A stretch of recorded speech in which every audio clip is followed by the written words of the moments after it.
Assalamualaikum warahmatullahi wabarakatuh. Hari ini saya mau menjelaskan tentang bab 3, yaitu tentang perumusan dan pengesahan Undang-Undang Dasar Negara Republik Indonesia tahun 1945. 1.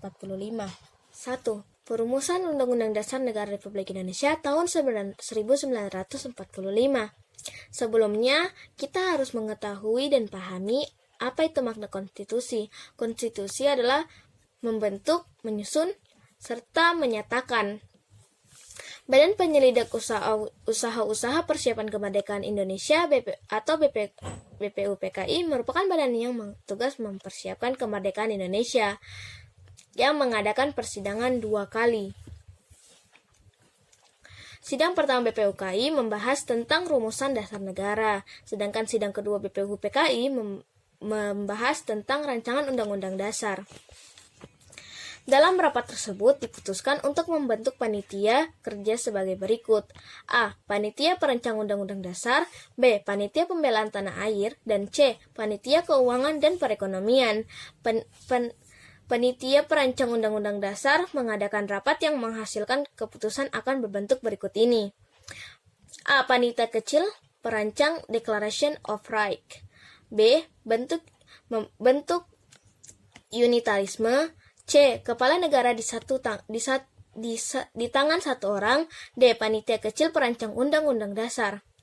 Ir Soekarno pun melaporkan hasil kerjasama panitia perancang undang-undang dasar berikut.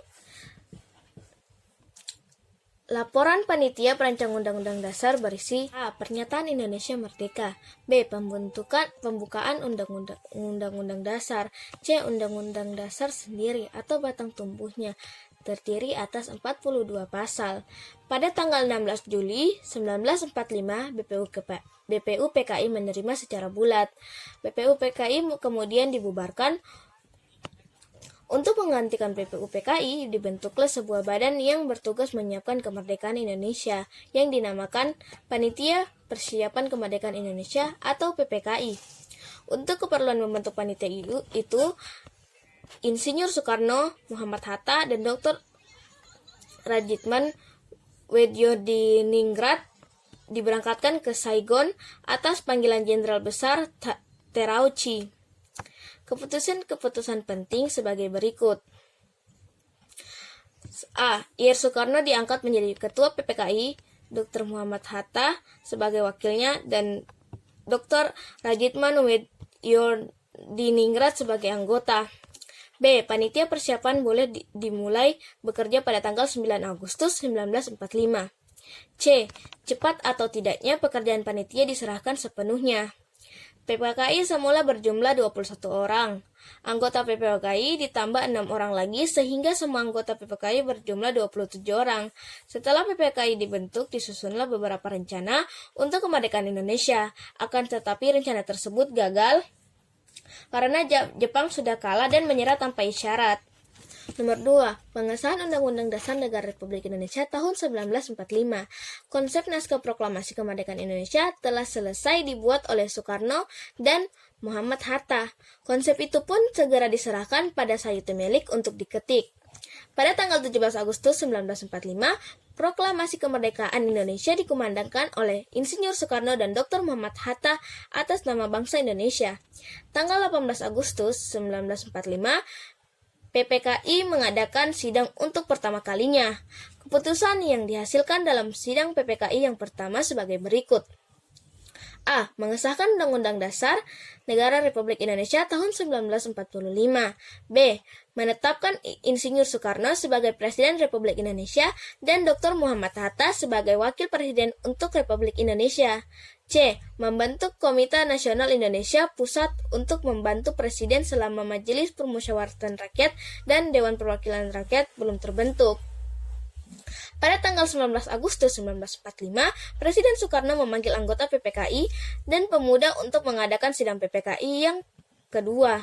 Hasil sidang PPKI yang kedua sebagai berikut. A. Membentuk Komite Nasional Indonesia Pusat KNIP. B. Merancang pembentukan 13 departemen dan menunjuk para menterinya. C. Menetapkan pembagian wilayah Republik Indonesia menjadi 8 provinsi, yaitu Sumatera, Jawa Barat, Jawa Tengah, Jawa Timur, Sunda Kecil, Kalimantan, Sulawesi, serta Maluku dan Irian, sekaligus menunjuk gubernur-gubernurnya. Selesai pembicaraan tentang Undang-Undang Dasar, Ketua Panitia PPKI membentuk panitia kecil yang terdiri atas 9 orang untuk merumuskan tentang tentara kebangsaan, ekonomi, dan wilayah Indonesia dibagi atas 7 provinsi. Selain itu, Insinyur Soekarno juga membentuk panitia kecil atas 3 orang. Panitia ini diberi tugas merencanakan departemen dan kementerian. Dalam rapat PPKI tanggal 22 Agustus 1945 di Gedung Kebaktian Rakyat Jawa dibahas 3 masalah utama. Hasil yang didapat sebagai berikut. A. Komite Nasional Indonesia atau KNI. B. Partai Nasional Indonesia atau PNI. Dan C. Badan Keamanan Rakyat (BKR). Penetapan dan pengesahan Undang-Undang Dasar Negara Republik Indonesia tahun 1945 sebagai hasil kesepakatan bangsa Indonesia yang duduk di dalam BPUPKI yang berasal dari berbagai daerah dan golongan yang ada. Kemudian, yang mengesahkan adalah PPKI dengan beberapa perubahan yang telah disepakati. Undang-Undang Dasar Negara Republik Indonesia tahun 1945 sebagai konstitusi negara Indonesia merupakan sumber hukum tertinggi dari hukum yang berlaku di Indonesia. Konstitusi adalah hukum dasar yang dijadikan pegangan dalam menyelenggarakan suatu negara. Konstitusi dapat berupa hukum dasar tertulis yang lazim disebut Undang-Undang Dasar, sedangkan hukum dasar yang tidak lazim tersebut disebut konvensi. Sekarang kita lanjut ke pembahasan yang B. Arti penting Undang-Undang Dasar Negara Republik Indonesia tahun 1945 bagi bangsa Indonesia. 1. Arti penting Undang-Undang Dasar Negara Republik Indonesia tahun 1900 Indonesia bagi bangsa dan negara. Setiap negara yang merdeka memerlukan aturan hukum yang tertinggi. Sumber tertib hukum tertinggi negara Republik Indonesia adalah Undang-Undang Dasar Negara Republik Indonesia tahun 1945. Undang-Undang Dasar sebagai konstitusi tertulis merupakan sebuah dokumen formal yang berisi hal-hal sebagai berikut. A. Hasil perjuangan politik bangsa di waktu yang lampau. B. Tingkat-tingkat tertinggi perkembangan ketatanegaraan bangsa. C. Pandangan tokoh-tokoh bangsa yang hendak diwujudkan, baik untuk waktu sekarang maupun masa yang akan datang. Dan D. Suatu keinginan dengan mana perkembangan hidup ketatanegaraan bangsa hendak dipimpin.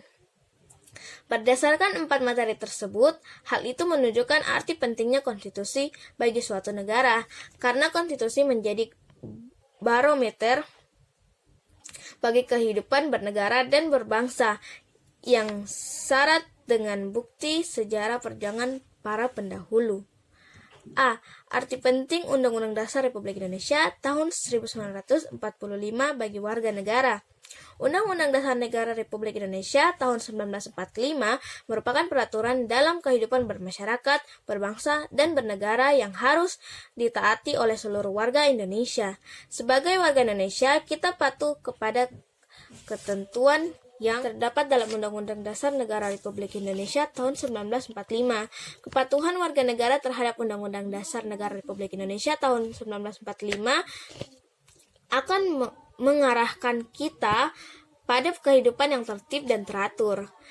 Ketertiban dan keteraturan dalam kehidupan bermasyarakat akan mempermudah kita mencapai kehidupan masyarakat yang adil, makmur, dan sejahtera.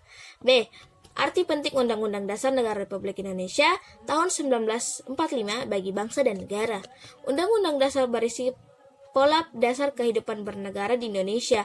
Semua peraturan perundang-undang yang dibuat di Indonesia harus berpedoman pada Undang-Undang Dasar Negara Republik Indonesia tahun 1945. Sebaliknya, jika Undang-Undang Dasar tidak dipatuhi, maka kehidupan berbangsa dan bernegara akan mengarah pada ketidakharmonisan. Akibatnya, bisa terjadi kekacauan, kerusuhan, pertentangan, dan permusuhan. 2. Tujuan dibentuknya Undang-Undang Dasar Negara Republik Indonesia tahun 1945. Undang-Undang Dasar atau Konstitusi dibuat untuk membatasi perilaku dan sikap individu yang tidak melakukan hal semena-mena. Dibentuknya konstitusi dalam suatu negara memiliki tujuan sebagai berikut. A. Membatasi kekuasaan penguasa agar tidak sewenang-wenang. B. Melindungi HAM. C. Pedoman penyelenggaraan negara. Tujuan konstitusi untuk membatasi kekuasaan penguasa agar tidak bertindak sewenang-wenang karena dalam suatu negara dibutuhkan seorang pemimpin atau penguasa untuk mengatur negara. Tujuan konstitusi dalam suatu negara adalah melindungi hak asasi manusia. Setiap warga negara memiliki hak asasi manusia yang wajib dilindungi dan dihargai. Karena hak asasi manusia sifatnya adalah sensitif karena menyangkut setiap personal. Konstitusi juga bertujuan untuk menyelenggarakan pemerintahan negara. Nomor 3, sikap positif terhadap Undang-Undang Dasar Negara Republik Indonesia tahun 1945. Pada awal kemerdekaan, sikap positif telah ditunjukkan kepada bangsa Indonesia di berbagai daerah dengan melawan musuh untuk mempertahankan kemerdekaan. Proklamasi kemerdekaan bagi bangsa Indonesia merupakan titik puncak perjuangan melawan penjajah. Sikap positif pada masa sekarang dapat ditunjukkan dengan cara berikut.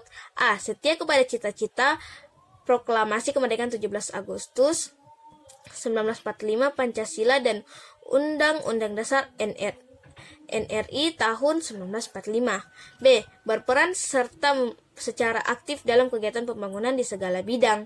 C. Mengetahui sikap dan tindakan anarkis yang dapat meresahkan dan mengganggu masyarakat sehingga menghambat pembangunan nasional. D. Menjauhi sikap dan tindakan yang dapat menimbulkan perpecahan dan disintegrasi bangsa. E. Tidak melakukan korupsi, kolusi, dan nepotisme yang dapat merugikan negara.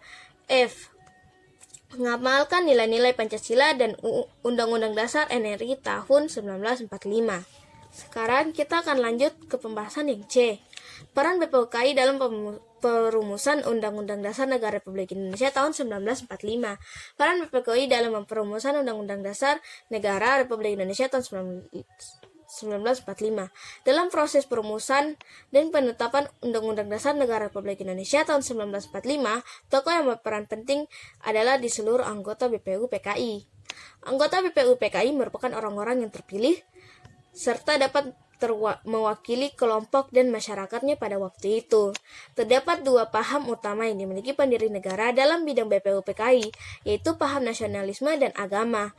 Berbagai perbedaan di antara anggota BPUPKI dapat diatasi dengan sikap dan perilaku pendiri negara. 2. Peran tokoh perumus Undang-Undang Dasar Negara Republik Indonesia tahun 1945 yang patut diteladani. A. Mengutamakan kepentingan negara di atas kepentingan pribadi. Anggota BPUPKI telah mewakili seluruh wilayah, suku, bangsa, agama, golongan, dan pemikiran.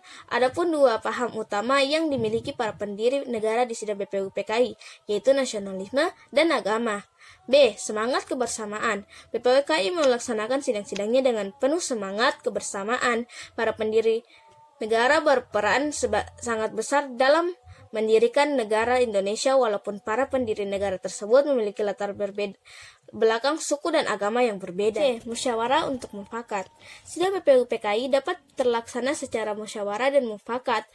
Para pendiri negara mengutamakan musyawarah dan mufakat dalam membuat keputusan tentang dasar negara dan Undang-Undang Dasar Negara Republik Indonesia. D. Semangat kebangsaan. Keberhasilan bangsa Indonesia memproklamasikan kemerdekaannya merupakan salah satu bukti cinta para pahlawan terhadap bangsa dan negara. Nomor 3. Semangat dan komitmen tokoh perumus Undang-Undang Dasar Negara Republik Indonesia tahun 1945. A. Rela berkorban. Rela berkorban terkandung dalam Pancasila, terutama Sila Persatuan Indonesia. B. Persatuan dan kesatuan. Para pendiri negara lebih mengutamakan persatuan dan kesatuan demi keutuhan dan kepentingan bangsa Indonesia. C. Cinta rasa tanah air. Rasa cinta tanah air dapat diwujudkan dengan berbagai macam cara sebagai berikut. 1. Sebagai pelajar kita harus bertanggung jawab. 2. Bangga sebagai bangsa Indonesia. Dan 3. Mencintai produk-produk dalam negeri. Cukup sekian dan terima kasih. Wassalamualaikum warahmatullahi wabarakatuh.